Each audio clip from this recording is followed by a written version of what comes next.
is the bank. You know how You I know how I describe the describe the economic and economic and social social classes in classes this in this country? country? The The upper upper class class keeps keeps all of the all of the money, money, pays pays none of the none of the taxes. taxes. The The middle middle class class pays pays all the all the taxes and taxes, does does all the all the work. work. The The poor are poor are there there just to just to scare the scare the shit out shit of the out of the middle middle class. class. Keep them Keep them showing up showing with up with those those jobs. jobs. All right, so the only reason why I wanted to start out with that classic from George Carlin is because I saw this story this morning when I woke up, 9 a.m., February 19th, 9 a.m. That was a couple of days ago, but I just saw it, so it's new to me. What income level is considered middle class in your state? Now, what I think is so funny is you almost never ever hear about the actual incomes that you need to have to be considered middle class. The way they disguise that is by simply saying middle class, working poor, poor, or they say rich, upper class, blah, blah, blah. But they don't actually tell you the range of the actual incomes you need to make to be considered middle class. So as soon as I saw this, immediately I stopped everything I was doing and I focused on this because I thought that this is really important. And on a side note, like I hate digressing, but I always do. One of the things that I like so much about tax season, first of all, I never owe on tax season, and the reason why is because the government actually withholds more from me than is actually necessary. And the reason why I allow them to do that is because I make enough money where I don't need the extra withholding that they're going to withhold. So I don't have to worry about that extra money. I always end up getting a nice, juicy tax return. So basically, I consider the money that I get from my tax return, even though some people would say that I'm stupid and they say, oh, yeah, well, you're just giving the government a tax-free interest loan or whatever. Bottom line is, I never owe, I never get audited. I have a professional CPA doing both my taxes and my business taxes. And when I get that tax return, it's as if you worked for something, you've gotten a lot of money withheld, and then it just gets handed to you all at once. That causes you to have to be strategic and you have to decide, okay, how am I going to save this money? Or if I need to spend any of this money, how am I going to spend this money? So let me just really quickly just say, I love tax season. For the last couple of tax seasons, I was taking the bulk of my tax return and I was either investing it into real investments, not this cryptocurrency bullshit, because I don't know if y'all noticed, Bitcoin took a major freaking dive. Now, they're trying to say it's because people are worried about the Ukraine conflict and this, that, and the other. But the bottom line is Bitcoin has taken a dive. Ethereum has taken an even bigger dive. What is it? ETH, I think. ETH. Yeah, they're down below. Like it was like $3,500 yesterday, and it took a sudden dive to like 26. At the open, it was 26.20. Where Bitcoin at the open today was 38, but I saw it as the low today was 37,438, and they're trying to say, oh no, don't worry about it. It's just because of the Russians and the Ukrainians. So I don't consider that a real investment. As far as I'm concerned, all cryptocurrency is at this point is gambling. All NFTs are at this point is just gambling. I don't consider that investment. I consider investing in real companies that pay dividends back on your money in order to keep your money invested with them. I consider that a real investment. Speaking of the Ukraine, I'd also like to just mention two things really quickly before I move on. See this? A Ukrainian reservist learning her fighting skills she hopes that she'll never use. You see this sexy piece of meat right here? Her name is Alyssa.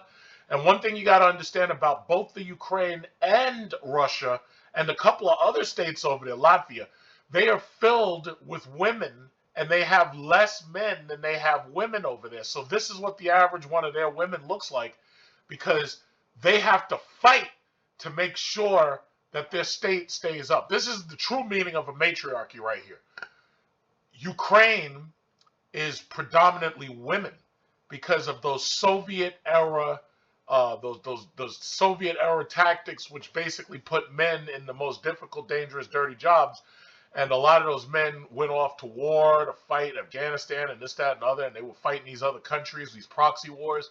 So now the bottom line is you've got these countries, they've got more females than they have males.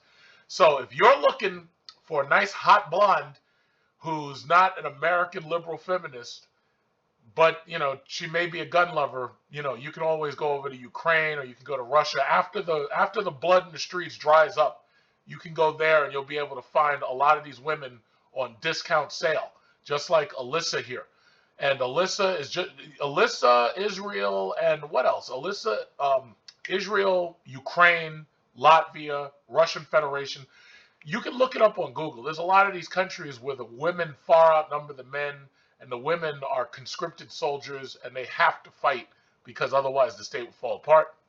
So, again, if you're looking for a hot blonde who's not one of these horrible liberal American feminists with gender confusion, just remember, you can always go over to Ukraine after the blood dries up and after the streets, after they finish picking up the final bodies and the body parts and the shrapnel from the bombs. Go on over there. You can talk to Alyssa right over there. And I'd also like to just say one other thing. Gas prices, they're saying that this shit could hit $7 a motherfucking gallon. Now, I was at Costco last night. The lines were longer than ever. $3.77 per gallon premium. Now, if you go anywhere else but BJ's or Costco, gas is like $4 or more on the regular gas stations, BP, Shell, Exxon, etc., etc. I'm paying $3.77 a gallon at Costco premium. They're saying it's very possible gas could go to $100, maybe $150 a barrel. I think right now, we're still at about 90 to 92. So why do I bring all this up? Well, these are the things that are affecting what we call the middle class. And I'm going to provide the link to this because some of you may live in different states. So what I'm saying is mostly focusing on New York, and it may not be relevant to you. So you can just go to the link and you can look it up just in case you didn't see this story. The tax season, as I was saying, I love because tax season removes all the bullshit. You got lots of people lying about how much money they make. Lots of people who aren't lying about how much money they make, but they're confused about how much money they make because a lot of these people have gig economy jobs. They have money coming in from the left. They got money coming in from the right. But until tax season, they never actually get to tally all of that up and see exactly what they're making in a year. Tax season removes all the bullshit. A lot of people hate tax season, and the reason why is obvious. It's because tax season tells them the truth about themselves. Tax season tells them exactly where they are. I love tax season because I ain't got nothing to lose. I know where I am. When he does my taxes, I'm going to pay him $200 for my personal taxes. I'm going to pay him $300 for my business taxes. And I'm going to walk away with over $10,000 coming back in tax returns. That's just it. So I know where I am. I know that I'm a six-figure earner. A lot of these people think they six figures. A lot of people lie and say they six figures. But until you look at that W-2 and that W-2 shows you six figures and it says, yeah, you're making $110,000 or more or $200,000 or more, you ain't six figures. But see, tax season is the dreaded time for this economy because these people know they can't lie to their CPA. Men, let me tell you something. Men lie about how much money they make. If you're going to ask a woman or a man about how much money they make, chances are you'll get the truth from the woman. Men lie. Men lie about their money just like they lie about their dick size. Don't bother asking a man how much money they make. And just because somebody pops up and says they make six figures, don't mean they make six figures. Now, if you look at their W-2 or if you look at their credit report, but not really their credit report, but really the W-2, that's going to tell you exactly who you're dealing with. Your CPA knows you better than your proctologist does.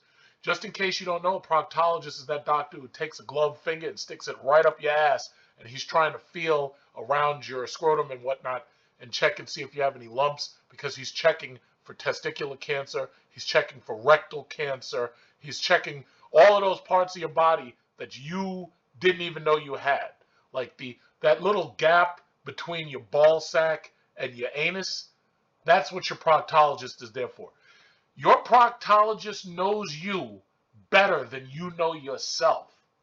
Your CPA knows you better than your proctologist. So that puts your CPA basically between your mind and your God, your God is probably the only person who knows you better than your proctologist. And some people might argue your proctologist knows you better than God does. But we'll leave that for a religious debate, because you got to remember, there's a lot of people who don't believe in God. You people, whatever, you're atheists and whatnot. But anyway, no more digression. Let's get into this. 10 minutes in. What is considered middle class? It might take more money than you think to reach this income tier. The Pew Research Center defines middle class or middle income households as those with incomes that are 2/3 to double the U.S. median household income. However, because the cost of living and average income varies so widely from state to state, the income needed to be middle class in one state could be much more or less than what it takes to be middle class in another. Using Pew's definition of middle class, Go Banking Rates analyzed data from the U.S. Census Bureau's 2019 American Community Survey to determine how much 2, 3, or 4-person families need to earn in every state to qualify for this classification. So that's it. Then they go into listing individual states. So if you live in Alabama, all you need to be a 2-person family and be considered middle class is $38,582 up to $115,170. So I already know I could live very comfortably in Alabama, except for the fact I don't want to live in Alabama. Alaska is considerably higher, and partially that because Alaska only has like 700,000 people in it. A large amount of Alaska is not developed. So they're saying that you have to have $57,776 to $172,000 to be a 2-person family living as middle class here. Again, Alaska has fewer than 700,000 people. There's way more people living in California. Now, I have family who just visited my cousin out in Arizona, and my cousin bought himself a house. I suggested he buy a house. He bought a house in Arizona. They visited him. They visited his brand new daughter. 2-person family, $44,000 to $131,000 to be considered middle class. So, he has a small house. It's not very big, but as long as he's comfortable, as long as his daughter's comfortable, as long as they're comfortable in the house, hey, that's good. California is the one I really wanted to look at. Now, you can look at your own later on, because I'm not going to go through all of these. I'm going to make this very expedient. 2-person family, $52,681 to $157,000 for a 2-person. This is what you need to be a middle class in California. So my guess is, let's aim for the higher number. Let's forget the lower number. Let's aim for the higher number for the 2 people. They didn't say how much it takes to be considered middle class living as a single person, but I've already said why. The government's not concerned about you if you're single. They need couples to fuck and have children. That's what they need you to do. If you're not having children, you're a drag on the economy. And the reason why is because the government relies on you to have children in order to keep the wheel spinning. So the bottom line is they are focusing on couples. They're focusing on married couples. They don't even want to talk about people who are unmarried at all. If you're cohabiting, they don't want to talk about you. They want to talk about couples. That's what they want. They're talking about families. In the tax code, it's specifically designed around families, not couples. It's specifically around married couples. That's what they want. California is $52,681 to $157. So we'll just go with $157. I could round down to $157,000. I think that's fair enough. $157,000 is a lot of money. I also wanted to look at Hawaii because I really don't care about these other places. Hawaii is even more expensive than California. Obviously, that's because it's a limited space, volcanic islands. 159, I'm going to just round up, $160,000 to be considered a middle-class couple living in Hawaii. $160,000. For me, Idaho is only 123. But anyway, if I go down to me, I live in New York, and for us, let's see, New Jersey. New Jersey demands $168,000, and New York wants $145,000. Now, first of all, you've seen a lot on television about what it means to be middle class living in New York. New York is very dense, very highly populated. A lot of crime here because unlike Texas and Florida, we don't execute our fucking criminals. And they've also made it so that you can't have guns and shit. So they make it so that because it's so difficult to protect yourself, the criminals survive to be committing crimes another day. They live to kill another day, basically. In those other countries and states, they murder criminals on the spot. So that's just what we deal with here. You deal with highly condensed areas, small houses. I've showed you some of the houses in New York City. They're nothing to look at. But the sad thing about it is, as small and as ugly as these houses are, every single last one of these houses will cost you more than $450,000 to $500,000 as a starter home. A starter home is $450,000, and you probably can't even find one. And this is where I live. And fortunately enough, I'm 40 years old, and I've been able to get 2 houses. I'm looking to try to buy a third, but that's going to be very difficult because right now the housing market is a fucking mess. So they're saying a 2-person family, you have to have about $145,000. So when you really break that down, and I've already told you that basically if I break down how much it costs per house, you're talking about $2,500 a month is going to be your mortgage, your taxes, your insurance, and most likely your utilities. You might be able to reduce that a little bit by living a little bit better, saying, you know what, I'm not going to have cable television with all the channels. I'm not going to spend as much on oil heat. I'll buy something else, gas heat, whatever. But $2,500 a month times 12 months already equals $30,000. So that's how much it costs just to have a house and to have the mortgage and to pay it off and whatnot. So you're talking about $30,000 a year at $2,500 a month.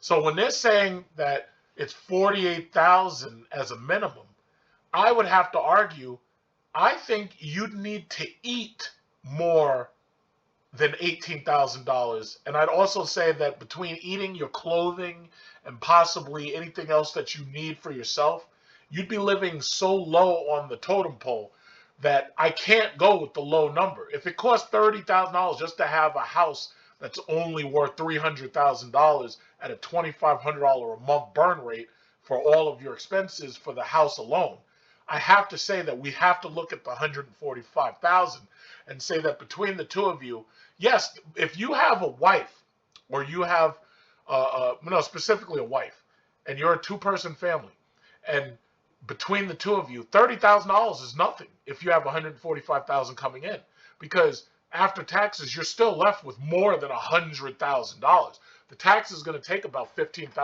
from you. So my thing is, as long as you're married, you're okay. Here's the problem, though. Here in New York, we have a lot of women making over $100,000, 6-figure salaries for real.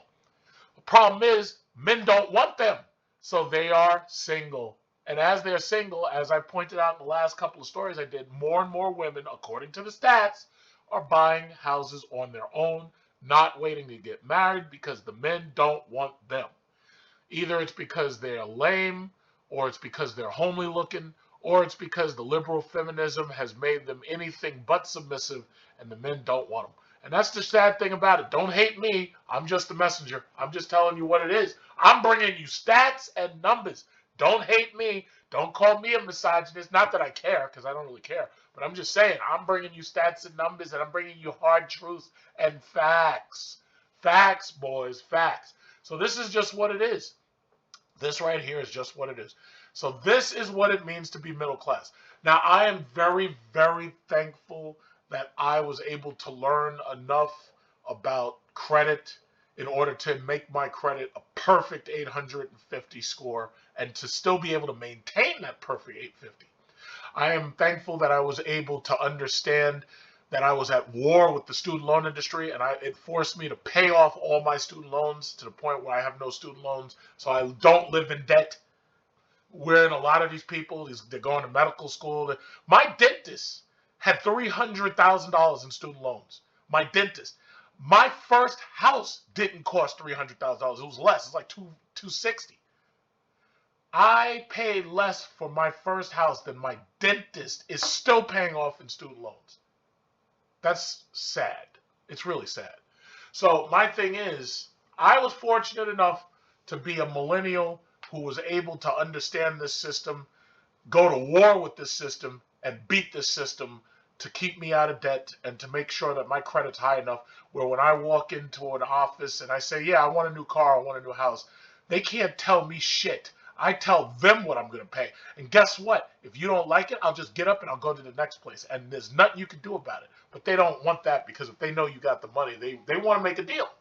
Whether it's a house, whether it's a car, whether it's a property, whether it's a condo, it doesn't matter. Once they run your credit, and that's the whole thing. It's just like your CPA. Your CPA knows you real well because you can't lie to them. Once they run your credit, all that bullshit you were talking about how good your credit is, once they run your credit, as soon as they run your credit, that's when they start treating you differently.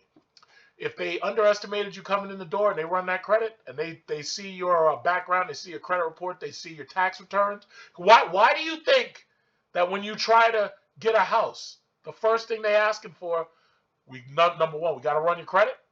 Number two, we need to see your tax returns. Guess what? When I went to buy my second house, I walked into this office in Bethpage, and I sat down. I just walked right in, sat down. Yeah, I'm interested in buying a house. Okay, well, first we have to pre-qualify you. Yes, what's your credit score?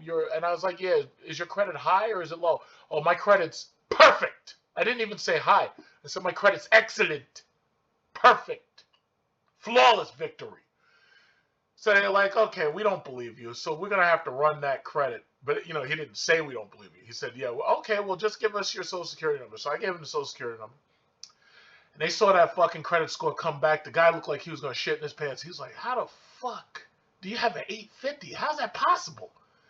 But anyway, next thing they asked for, oh, well, we're going to need your tax returns because obviously they have to make sure your ass is actually working. I was like, okay, how many years do you need? Oh, we just need the last 3 years tax returns. I keep my tax returns digitally, and when my CPA is done with my taxes, he basically scans everything, and he makes it a digital file. I was able to email the guy my tax returns instantaneously. They saw this shit, and they were like, oh my God, are we being punked? Who the fuck is this guy? Where'd this guy come from? I made it so easy for them that honestly they should have paid me a commission for getting them to sell me a house. They should have paid me. I made it that easy for them. But that's just what it is. Your CPA, your tax returns, your credit score, that tells the truth. No matter what you think or no matter what you try to embellish, as soon as you get your taxes done, everybody knows the truth. And that's the reality. So right now, I've already forwarded all my documents to my CPA. I'm just waiting for my tax returns. And in the meantime, I've been saving up cash rather than going out there and trying to stunt and buy these stupid cars that are overpriced and they're trying to rip you off on the price and everything. I've been saving cash for the last 3 years, that money that I didn't put into the stock market and make more money off of. But I've been saving a lot of cash looking for a third house. I think that by the time there is a third house available, I'll probably be able to buy it flat cash. I won't even need a mortgage on it because I've been saving cash. My oil stock that I got and sold, my Tesla stock, I've got enough where I can literally say, yeah, I'm going to buy one of these houses in cash. And that's a good thing. But my thing is, the house that I'm right now, the roof above my head right now, I'm going to rent this motherfucker out to Airbnb. That's what I would do. And because right now Airbnb is paying you money to rent out to fucking Afghanis. Would you believe that? I brought this story up before. Airbnb is actually pledging to give you money to host little Afghani citizens, with thousands of people scrambling to flee Afghanistan after the Taliban seized the country. Airbnb has pledged to provide free housing. No, it ain't free because they ain't living up to my house for free. Airbnb gets to pay me. You ain't doing shit for free, Airbnb. So that's where we are. They are spending money on Afghanis and illegal aliens before they're spending money on American citizens. Some people don't like my politics. They say, oh yeah, well, you're just a liberal in disguise and blah, blah, blah. Let me tell you what I am. I'm a fucking anarchist at this point. I'm a libertarian anarchist. You don't understand why I want to see the system collapse so badly. You don't understand why. The Democrats and Republicans, just like George Carlin said, have divided this country amongst themselves, and the people are so fucking stupid that they allow it to continue. The only way out of this rut that America is in is the third party, but not a third party, because a third party will be corrupted by money. You need a leader like me who doesn't give a fuck. That's what you need. You need a leader who's going to say, you know what, all this bullshit, we're going to wipe all this fucking bullshit out. Any of my political prisoners, I'm sorry, I said political prisoners. No, any of my political enemies, I'm going to railroad you and marginalize you and toss you in a prison because you're an enemy of the state. This is what your country is doing. Your country is spending your money on foreigners before American citizens. By the way, do y'all realize California asking people to take in homeless? That's how badly your leaders, not mine, your leaders are so fucked up that your leaders are asking you as homeowners to take in homeless people. That's how badly they fucked up. Tent cities, people taking shits in front of your stores. You can't even walk into a Walgreens. There's a big pile of shit outside, and it's human shit. We know what human shit looks like compared to dog shit. This is what your leaders have brought to you. This is what... Now, Airbnb is trying to pay for Afghanis. American citizens, this is what your leaders are doing. This right here is what your leaders are doing. So what do I... your leaders have gas prices about to go to $7. That's what your leaders have given you. Your Republicans and your Democrats. That's what you've gotten out of them. So all I can propose is that you vote for me. Because fuck all this shit. I don't give a fuck. I know the Constitution, and I know that these motherfuckers are criminals. And that's what you got. So I honestly don't think I'll ever be able to run for office, because sure enough, they'd go on my YouTube and they'd pull all this stuff up and they'd call me everything from sexist to misogynist to a racist and blah, blah, blah. But the bottom line is, shit, I'd probably go up in the polls if I ran. But the reality is, this is what you're dealing with. Your prim, proper leaders. This is what they've brought you. This right here is what they brought you. The Bay Area homeowners and landlords asked to take in homeless people. There you go. That's what you got. That's what you got right now. If it was up to me, gas prices would be less than $1. I would open up trade negotiations with Venezuela. Hey guys, listen, no longer do your daughters have to sell their bodies for a sandwich.